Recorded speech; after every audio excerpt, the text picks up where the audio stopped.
Hello everyone, and that's a quick recap of the movie Leprechaun Back to the Hood. Enjoy watching. A black pastor runs around a construction site with a shovel, aggressively attacking a rainbow that points to hidden treasure. Suddenly the man sees a leprechaun. The shovel won't do any good against him, so Jacob sprinkled holy water with a 4-leaf clover on the freak and stabbed him a couple of times. The priest managed to send the evil creature back to hell, but he himself died from his wounds. A year has passed since that day. The building was never built. A youth center was supposed to open here, but the ghetto kids will have to continue hanging out on the streets. Emily saw her ex Jackson with his new girlfriend.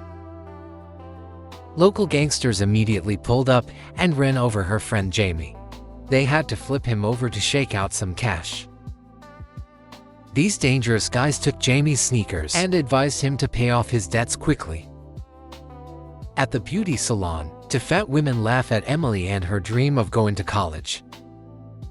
Dory even throws a spanner in the works, claiming Emily can't give her a proper haircut.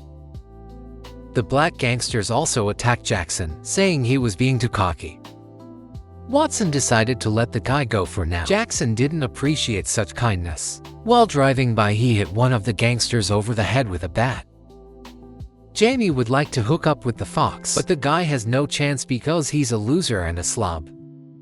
And what about Saturday? No, and Sunday the fox herself was left without a car today. Her wreck died right in the middle of the road. The girl is fed up. When will she and her friend finally get lucky? To find out, the girls stopped by the local clairvoyant Esmeralda. Good to see you again, Erica. My name is Emily. Esmeralda predicted Emily would be rich, but she would have to give it up or ruin her life. Esmeralda started freaking out when she saw a future involving a leprechaun. Jamie is a real junkie. However, today he found a weed in the grass, a 4-leaf clover. The friends are having a civilized time and frying cutlets at a construction site. There are no parks or beaches in their ghetto anyway. Jackson bought some grub to hang out with his ex. Suddenly a rainbow appeared. Emily basked in its rays for a while, and then fell through the ground. Jackson tossed her a lighter and ran for a rope. Below, she discovered a strange room. There was a door behind which hid some creepy cave. Emily searched the cave and discovered a small chest. She showed it to Jackson. Inside the chest were 200 gold coins. The friends quickly calculated that the treasure was worth about $1 million or 250 grand each. Fox could now buy a new car and Jackson would stop dealing. Jamie, yes. You can't buy drugs with this gold. What curse? Emily showered her friends with coins, unaware of the danger she'd exposed them to. That same night, an evil magical dwarf emerged from underground. Fox immediately bought a new car and went to a spa with a friend. Jackson took the girl shopping and bought himself a bagpipe. The first thing Jamie did was stock up on 2 hefty bags of dope. That evening he threw a party at his place. One of the friends pocketed a gold coin. A leprechaun just happened to drop by. How are you, little man? Where do you live, sweetie? The leprechaun was getting high with the company and suddenly saw a gold coin his new friend had dropped. He demanded his gold. Go to hell, you stinking. The leprechaun took the hookah and stabbed it in the stomach. Now he's wandering around the kitchen feeling lost. While Jamie was making himself a sandwich, the leprechaun got high and started rummaging through the fridge. Jamie pushed the door open and locked the little guy inside. The girls discovered the body and immediately called the police. The cops also confiscated all the weed. My mom's Italian. She likes to put a lot of oregano in her lasagna. I don't want to go to jail. Get me out. I know what they're doing. I don't want to get high there. Jamie was immediately arrested, and Jackson left the party with another girl. The first girl stole the coin and immediately went to melt it down for a gold tooth. No, look at her, she's so beautiful. A biker in a fashionable helmet continues to sell drugs. Watson intends to take him down and intimidate his remaining enemies. Emily was hoping to quit the salon, but the owner forced her to service one last client. The girl will have to massage the plump Dory for 3 hours straight. However, the massage oil quickly ran out. Why is the bottle so small? It's not designed for an elephant, did it? Leprechaun sneaked into the salon at that moment. He climbed on top of Dory and gave her heavenly pleasure with his fingers. A minute later, he strangled her. Emily was supposed to be next, but the feisty girl fought back and gouged out the leprechaun's eye. He wasn't upset and put the eyeball back. Emily immediately realized it was the gold she had found and asked Jackson to stop spending money. The dealer and his friend only laughed at her. Nevertheless, the whole group went to Lisa. She was about to take a bath when she heard a noise in the kitchen.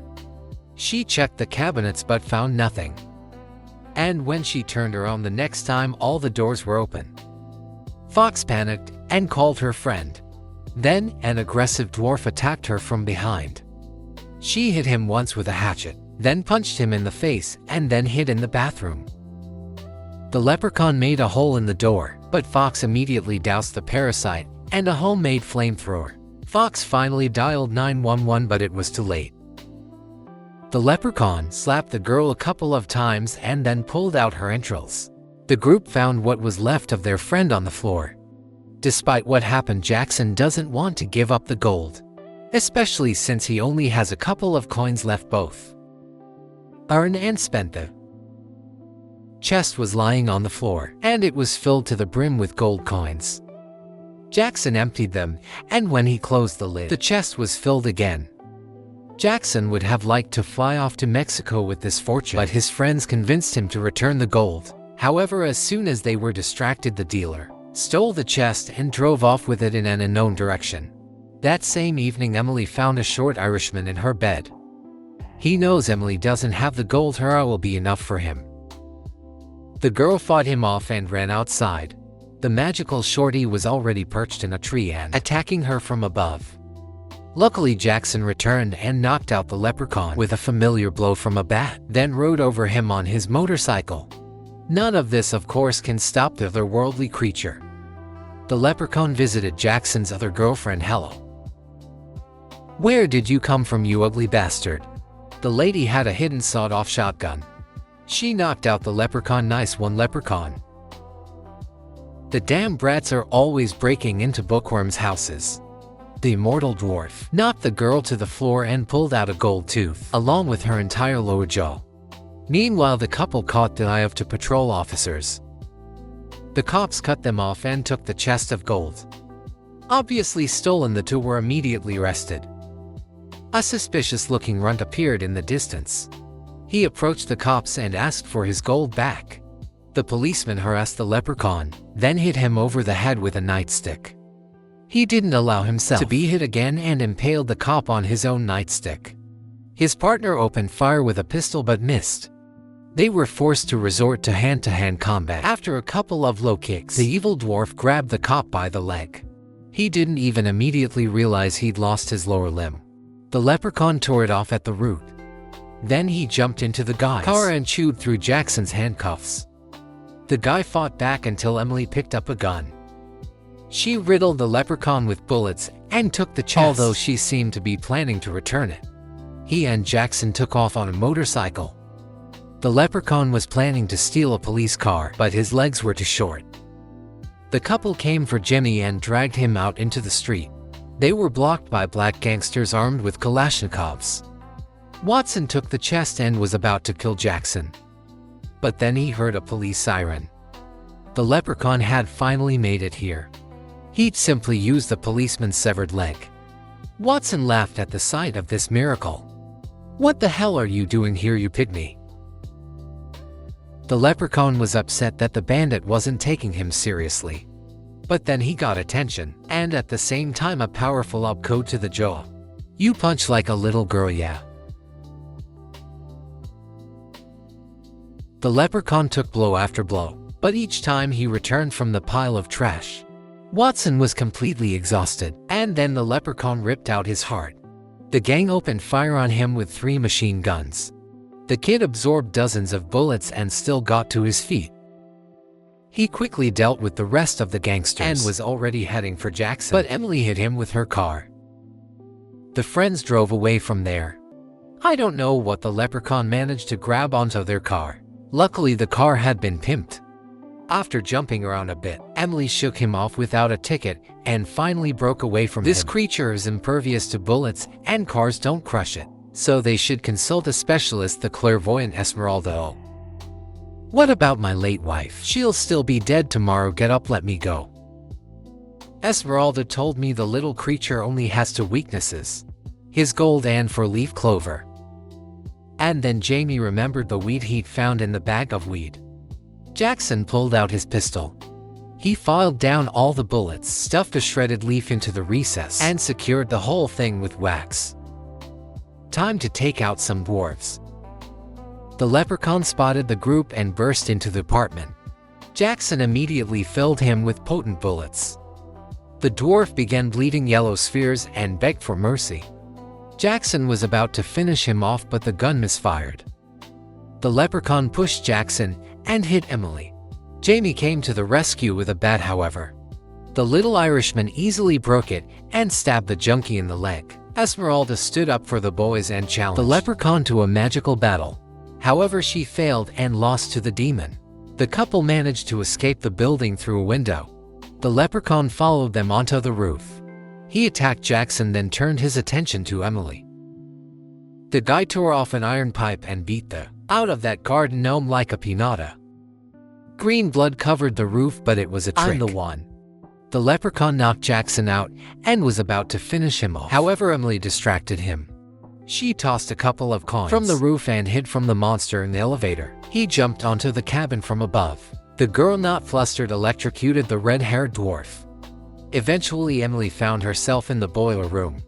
She opened the boiler and threw the chest in. The Leprechaun got angry, but after a short skirmish he went after his beloved gold. The little parasite burned alive. Turns out that works too. Emily returned to the roof to Jackson. It seemed the horror was over.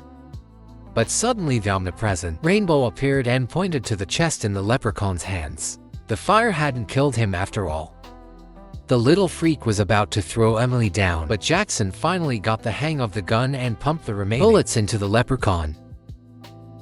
Suns began to fly out of the creature again. Emily dealt the final blow with the chest. The Leprechaun, gold and all, fell into the uncured concrete and remained there forever.